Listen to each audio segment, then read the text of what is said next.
Assalamualaikum warahmatullahi wabarakatuh.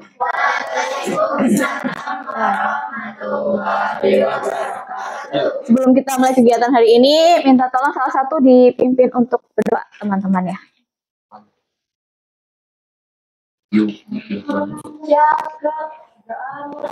Bismillahirrahmanirrahim.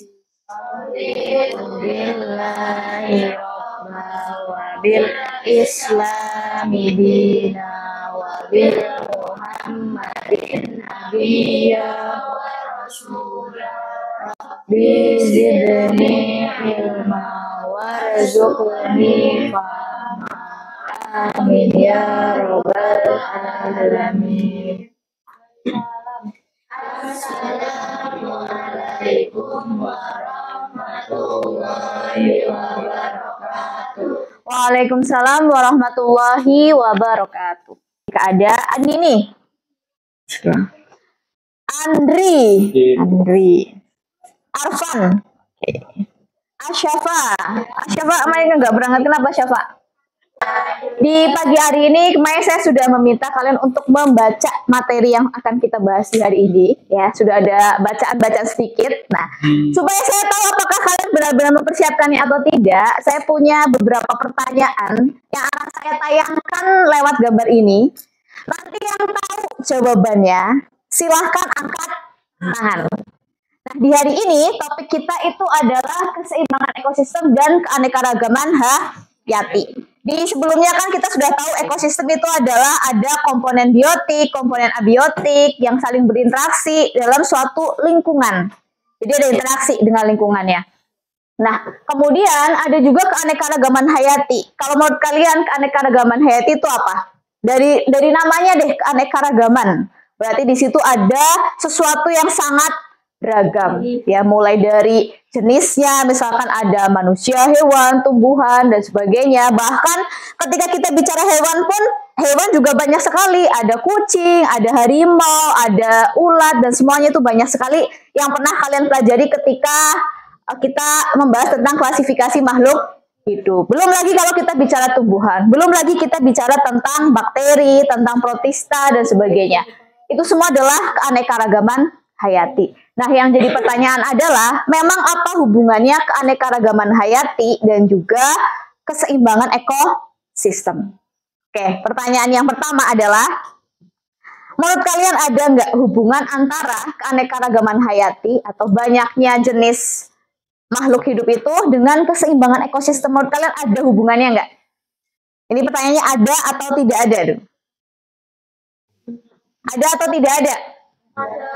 Ada. Nah, sekarang bagaimana hubungannya? Nih, kalau kalian sudah baca materinya, saya yakin bisa jawab. Ya, apa hubungannya antara keanekaragaman dengan ekosistem? Apa hubungannya dengan keseimbangan ekosistem? Keseimbangan itu artinya adalah ekosistem yang stabil ya.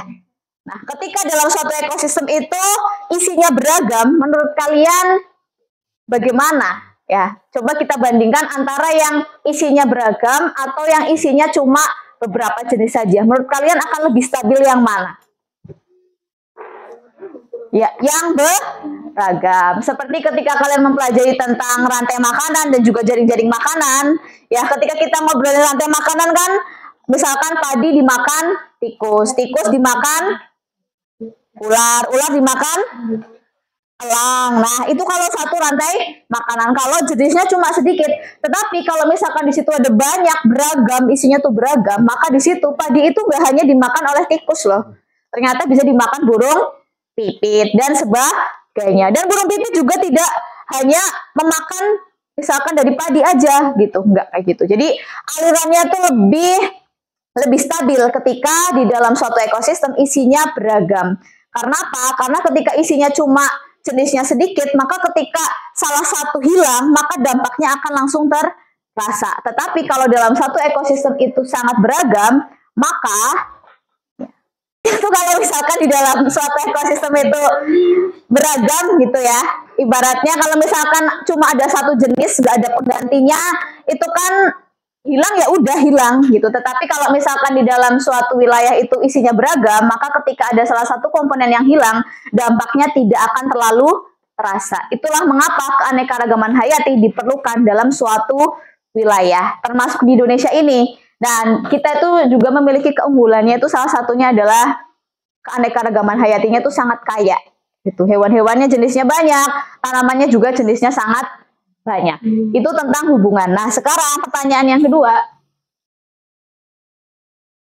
Nah, ketika kita berbicara tentang keanekaragaman hayati, itu kan ada keanekaragaman tingkat gen, ada keanekaragaman tingkat spesies, dan ada keanekaragaman tingkat ekosistem. Pertanyaannya, nih, nanti yang tahu ya silahkan angkat tangan.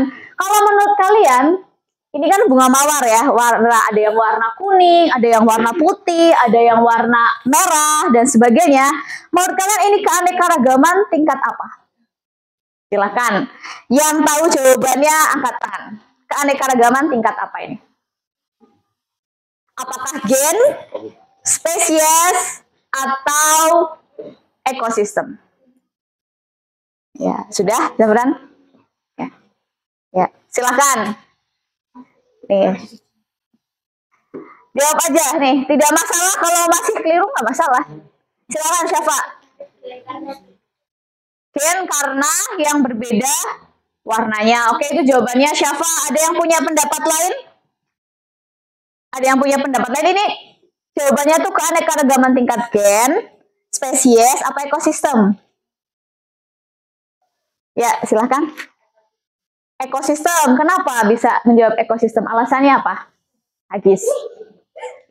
Karena ya. Karena ada interaksi antar makhluk hidup. Oke, itu jawabannya Mbak Agis sama Mbak Syafa. Oke, tepuk tangan buat Agis sama Syafa. Ya. Nah, sekarang ya tepuk tangannya malah lemes banget. Apakah karena mendung? Jadi tepuk tangannya ketinggalan di rumah, gitu ya. Berikan apresiasi buat teman kita yang sudah berani mengemukakan jawabannya. Walaupun kita belum tahu jawabannya itu sudah tepat atau belum. Tetapi yang saya lihat itu bukan tepat atau belumnya dulu. Ya, tetapi kita lihat keberaniannya lebih dahulu. Nah, menurut kalian nih, saya lemparkan ke semuanya. Apakah jawaban mana yang sudah tepat? Apakah keanekaragaman tingkat gen atau keanekaragaman tingkat ekosistem? Yang mana? Yang sepakat kalau ini keanekaragaman tingkat gen, silahkan angkat tangan. Lo kenapa? Oh, Agis ya, Agis. Tadi jawabannya katanya ekosistem. Yang spesies, yang gen, angkat tangan. 1, 2, 3, 4, 5, 6, 7, 8, 9, 10, 11, 12, 13, 14, 15, 16. Yang setuju keanekaragaman tingkat ekosistem. Nah, kalau yang ini yang diam-diam baik ini tujuannya apa? Coba Mas Rizky, gen apa ekosistem? Bukan gen ya, ini malah adanya gambar gun. Kalau ini gun itu senjata ya. Beda sama gen ya Mas ya. Gunnya simpan dulu. Oke, gen atau ekosistem nih jadinya? Jawabannya adalah keanekaragaman tingkat gen. Kenapa? Karena di sini semuanya itu adalah tanaman mawar. Ini semuanya mawar. Ya, satu jenis mawar. Tetapi mawarnya itu ada yang secara penampakan itu mereka punya warna merah. Ada yang warnanya kuning, warnanya putih. Itu kenapa? Karena gennya berbeda-beda.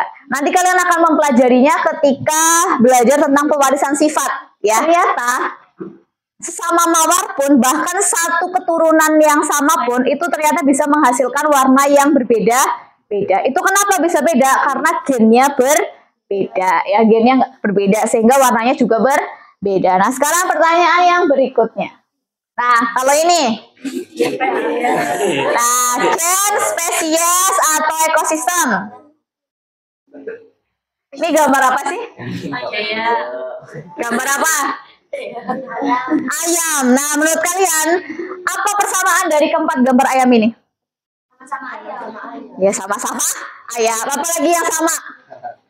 Coba Mbak Ica, yang sama apa, Ca? Selain ini ayam semua, apa yang sama dari ayam ini? Sama-sama memiliki tanduk. Oke, selain itu? Sama-sama warnanya putih. Oke, persamaannya kita sepakati bersama ya. Sama-sama ayam, sama-sama warnanya putih. Dan sama-sama memiliki jengger ya, bukan tanduk ya. Kalau tanduk tuh yang kayak gini loh, itu jengger. Nah, pertanyaan yang berikutnya, apa perbedaannya? Apa yang beda? Coba Zril, yang beda apa Zril? Ya jengger. Ya, kalau kayak gitu kira-kira ini ke aneka-ragaman tingkat apa? Gen, spesies, atau ekosistem? Apa? Sama-sama ayam? Ya, keanekaragaman tingkat gen. Karena kata Mas Nasir tadi ini sama-sama ayam semuanya. Tetapi yang beda adalah ini jenggernya namanya itu single ya, istilahnya itu single. Kalau ini tuh namanya pea, bentuk pea. Kemudian ini ada bentuk walnut dan ini bentuk rose. Itu yang beda adalah apa? Yang beda itu adalah gen dari yang membawa sifat jenggernya tadi itu berbeda-beda. Namanya keanekaragaman tingkat gen. Nah sekarang, kalau ini keanekaragaman tingkat apa? Gen, spesies, atau ekosistem? Kok tahu? Sekarang tahu pinter nih. Kenapa spesies? Harimau. Oke, sekarang kita lihat ada kesamaannya enggak ini? Ada sama-sama apa? Sama-sama punya taring. Apalagi yang sama? Punya kumis. Punya apa lagi? Telinga. Sama-sama pemakan daging. Apalagi? Ya, sama-sama punya 4 kaki. Tetapi apakah mereka satu jenis yang sama? Sama-sama punya. Ya, sama-sama punya telinga, betul. Apakah tidak? Ya, berbeda-beda. Yang satunya nih yang di tengah, yang di atas itu ada harimau, kemudian ada cheetah, dan bahkan ada kucing. Tetapi mereka itu masuknya ke dalam satu genus, yaitu genus kalau tidak salah genus Felis. Jadi mereka tuh keluarga kucing. Tetapi ada yang harimau yang hidupnya di hutan besar, ada yang mungkin kucing yang lebih apa sih istilahnya ya kalau itu lebih ramah, bukan lebih ramah apa ya kucingnya?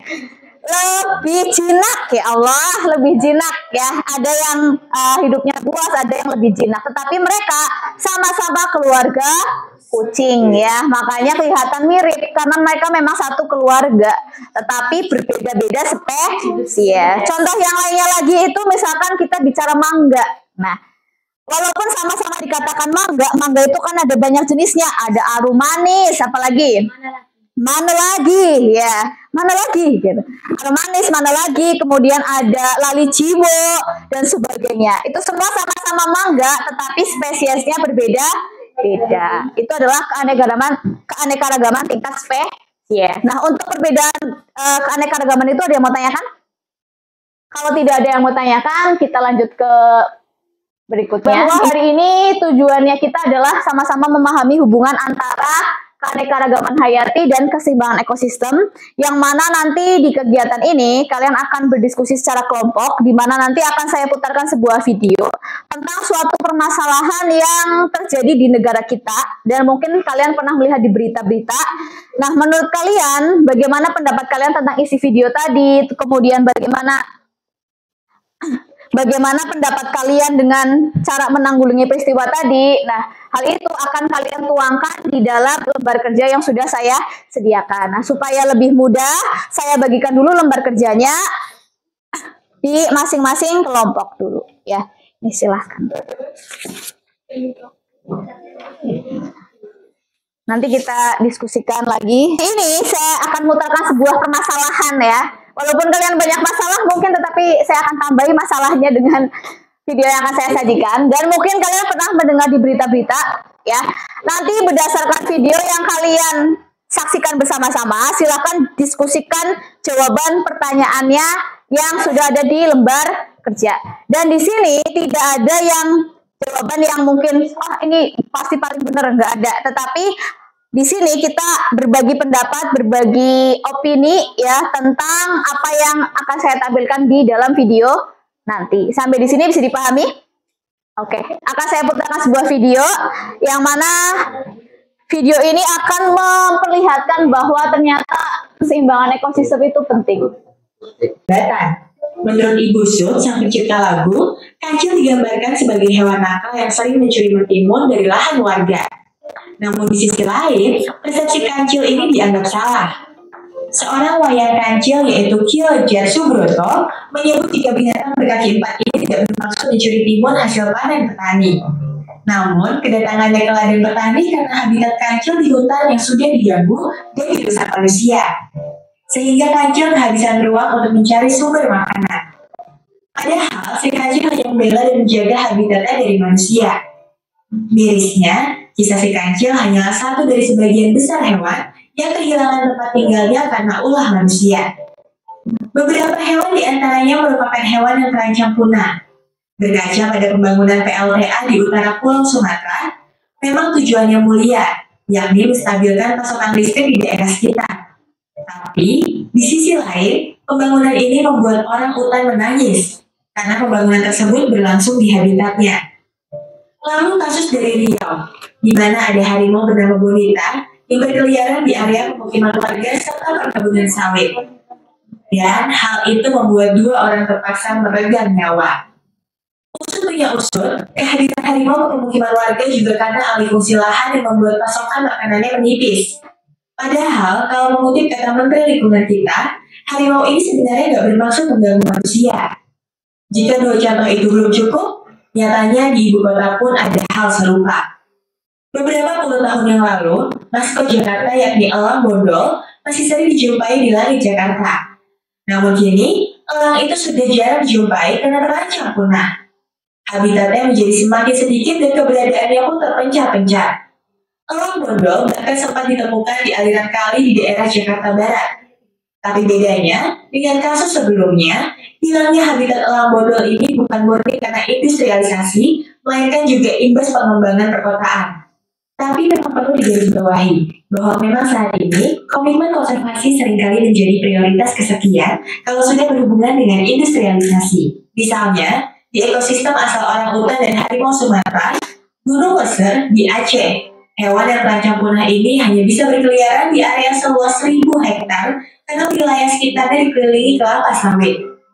Lalu, beberapa kabupaten yang merupakan area konflik antara gajah dan manusia, seperti di Kabupaten Bengkalis, merupakan wilayah yang mengalami penyusutan hutan akibat pembangunan perkebunan kelapa sawit dan beragam jenis pertanian. Tak heran, jika penelitian menemukan 69% habitat gajah di Pulau Sumatera sudah hilang pada 25 tahun terakhir. Masalahnya, jika hewan liar ditemukan masuk ke pemukiman, tidak ada jaminan hewan itu akan selamat. Sebab, warga menganggap mereka berbahaya. Ujung-ujungnya, pilihan yang diambil warga yaitu dengan membunuh si hewan daripada mengamankan atau mengembalikan ke habitat aslinya. Sampai sini, apakah kamu masih menyalahkan hewan karena masuk ke pemukiman warga? Tapi, bagaimana ya cara menanggulanginya? Tentu saja, ini butuh kontribusi dari berbagai pihak, mulai dari pemerintah, industri, ataupun masyarakat. Tapi sebelum itu, kayaknya pemerintah harus memperbaiki sudut pandangnya tentang hewan terlebih dahulu deh. Soalnya, sudut pandang yang digunakan negara untuk memposisikan hewan seakan mereka adalah makhluk hidup kelas 2.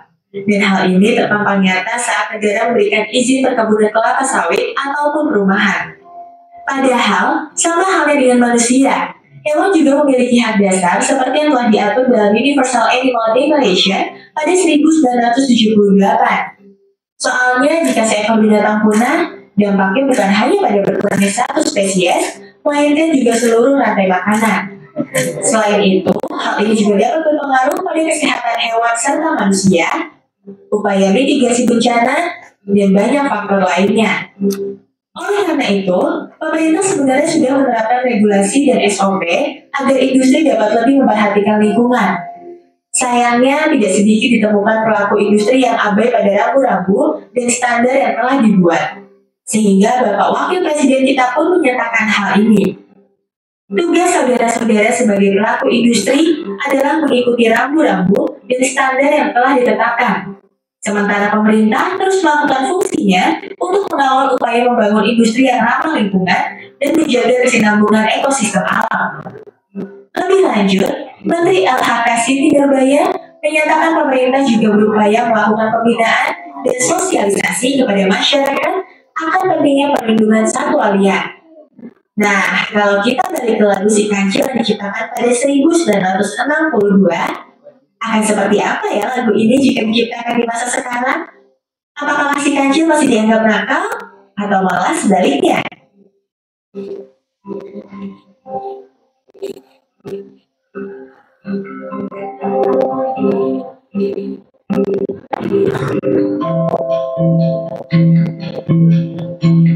Oke, ada yang pernah dengar lagu Si Kancil? Nah ya, katanya si kancil anak nakal, suka mencuri ketimun. Lanjutannya bagaimana? Ayo lekas dikejar, jangan diberi ampun. Jadi lagu itu diciptakan tahun 1962.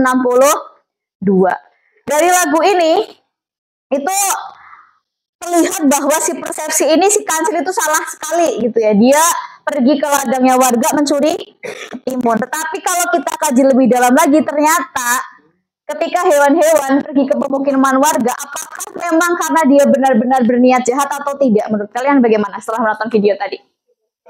Tidak. Apa sebabnya kenapa hewan-hewan masuk ke pemukiman warga? Coba Mas Arfan, menurut kamu kenapa kok bisa masuk ke pemukiman warga? Padahal sebenarnya ya perumahan bukan tempat tinggalnya macan.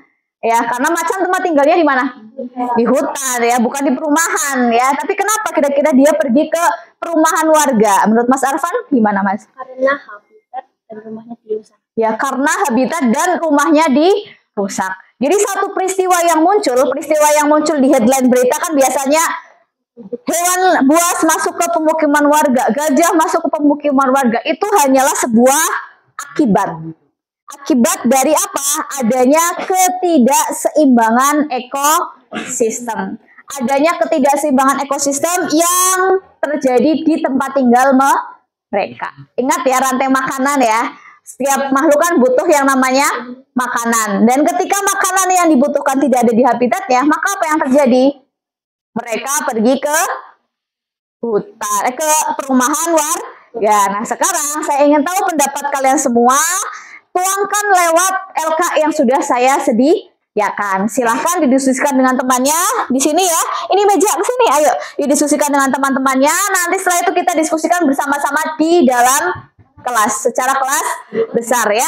Saya beri waktu sekitar 10 menit coba ya. Nanti selesai tidak selesai kita coba bahas bersama-sama. Oke.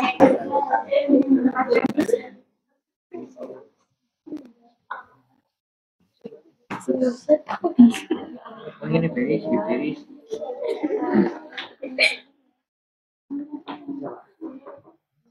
Si kancil anak nakal.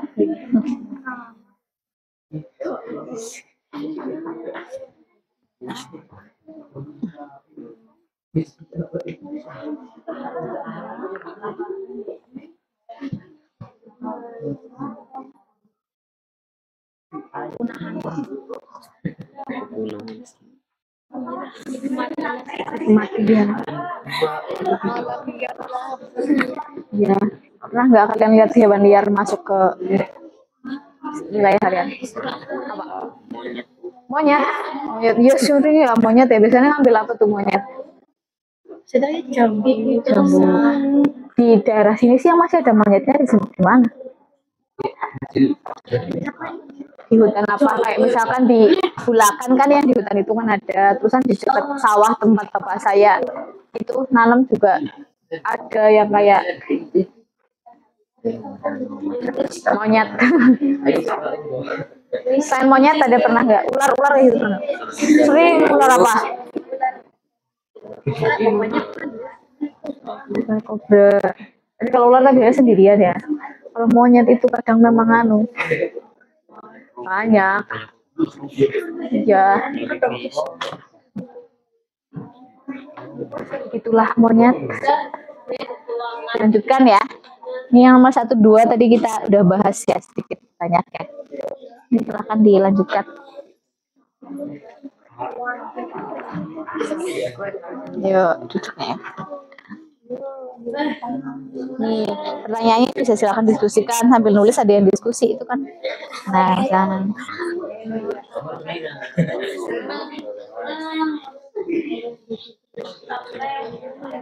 Di sini ada yang pernah melihat itu apa? Binatang-binatang gitu masuk ke sekitar tempat kalian? Apa? Ular apa? Monyet. Monyet, ular. Tapi yang mana itu? Nggak banyak. Iya banyak ular monyet. Yang sering tuh ular monyet ya. Ularnya ada banget babi. Babi? Masih ada babi di sini? Babi liar kan babi hutan masih ada di daerah mana? Nyambungan. Saya belum pernah lihat babi hutan. Belum pernah, tapi masih ada gitu ya. Cuma berarti belum yang pernah lihat ada nggak babi hutan? Karena rombongan apa sendirian? Rombongan, maksud kamu bukan? Nah, itu contoh nyatanya langsung.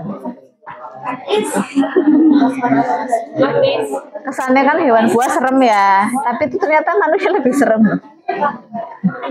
Ya, tadi yang memanggil saya siapa? Etis apa Bu? Etis itu layak nggak sih? Patut nggak kayak gitu loh ibaratnya. Patut ora aja. Pantas apa enggak sih? Gitu. Etis itu pantas apa enggak? Gitu. Sesuai dengan etika apa enggak? Karena saya kan sering baca berita itu sih yang artis-artis kan banyak yang memelihara hewan-hewan itu sih kayak contohnya yang tahu Alshad Ahmad nggak? Yang melihara macan apa ya? Macan apa sih itu harimau apa? Andini. Itu kan piaraan, itu kan udah mantangnya nih. Bahkan udah masih piaraan. Piaraan ini faktor itu sebab gitu lah. Faktor itu kayak apa ya? Faktornya apa sih? Faktor usia, faktor apa? Faktor itu sebabnya, penyebabnya. Ya, jadi etis nggak sih sebenarnya? Karena ya banyak sebab ya kan, kalau misalkan mau memelihara hewan-hewan langka itu kan harus ada izinnya, memang ada perizinannya, cuma kan kita nggak tahu apakah memang benar ada izinnya atau gimana. Dan sebenarnya perlu nggak sih, maksudnya layak nggak sih kita memelihara hewan langka di rumah kayak gitu loh, buat di sendiri gitu. Menurut kalian tuh pantas nggak gitu ya? Kalau melihara nyamuk itu harus ada nggak ada itu. 5 menit lagi ya, nanti 5 menit lagi kita diskusikan bareng-bareng di kelas. Jadi coba diselesaikan, paling tidak itu yang nomor 1, 2 kan sudah terjawab bareng-bareng ya. Yang nomor 3 dan 4 coba didiskusikan. Karena waktunya sudah habis, kita langsung diskusikan di kelas bersama-sama, sambil nanti yang mungkin ada tambahan-tambahan bisa kalian tambahkan juga di lembar jawab masing-masing. Sekarang semuanya fokus ke depan dulu ya. Oke. Pertanyaan yang pertama, silahkan dari kelompok mana yang mau menjawab? Peristiwa apa yang menjadi gagasan utama dalam video tadi? Coba silahkan ya,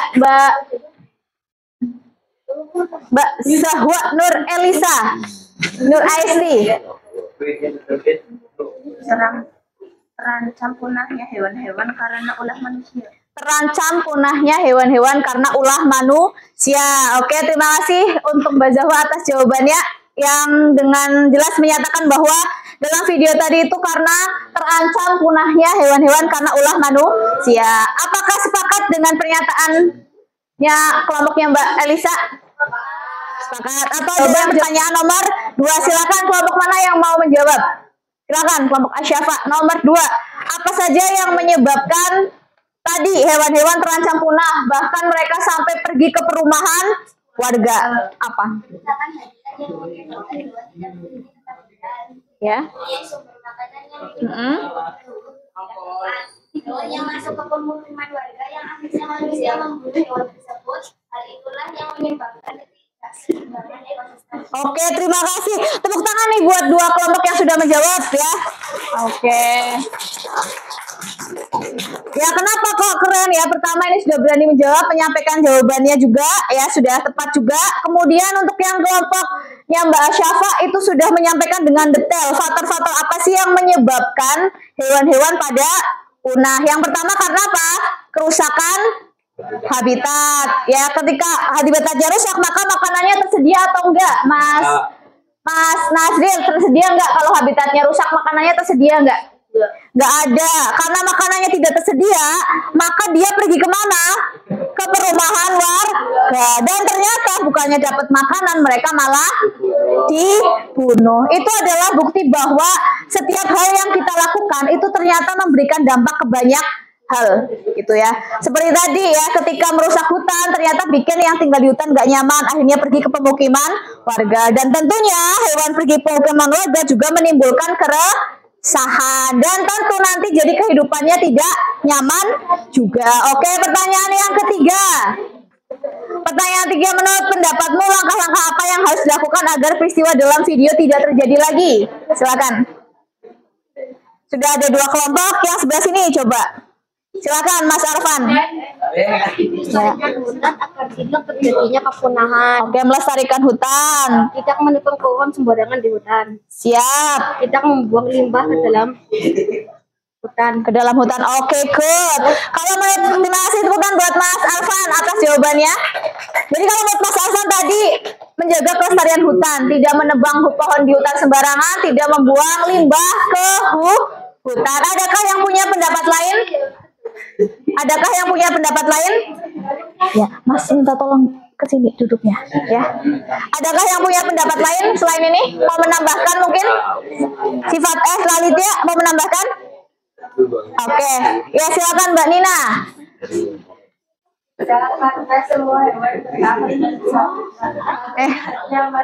Masih nomor 3 dulu, Mbak. Masih nomor 3, ya nggak apa-apa nanti jangan. Oke, jadi tidak apa tadi? Tidak merusak hutan supaya hewan tidak terancam punah. Oke. Oke, kalau Mbak Anini, kelompoknya Mbak Anini tidak setuju karena tidak sebebas ketika mereka hidup di hutan. Maka nggak setuju nih, nggak etis gitu ya. Kalau Mbak Agis? Semua hewan bermakna masing-masing dengan berbagai spesies. Oke, kalau menurut kelompoknya Mbak Agis tidak setuju juga karena semua hewan ya, bukan hanya hewan aja, sebenarnya semua makhluk hidup itu berhak untuk memiliki kebebasan tinggal di habitatnya masing-masing. Oke, terima kasih untuk jawabannya yang keren-keren. Nah, sekarang setelah ada yang setuju, ada yang setuju nggak? Selain yang tidak setuju, siapa yang setuju? Tidak setuju.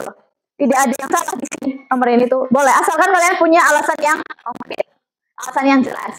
Adakah yang setuju dengan kasus di nomor 4? Ya, banyak artis yang memelihara hewan langka di rumah mereka, gitu. Ya, contohnya seperti Alshad Ahmad yang memelihara harimau, ya banyak sekali tuh.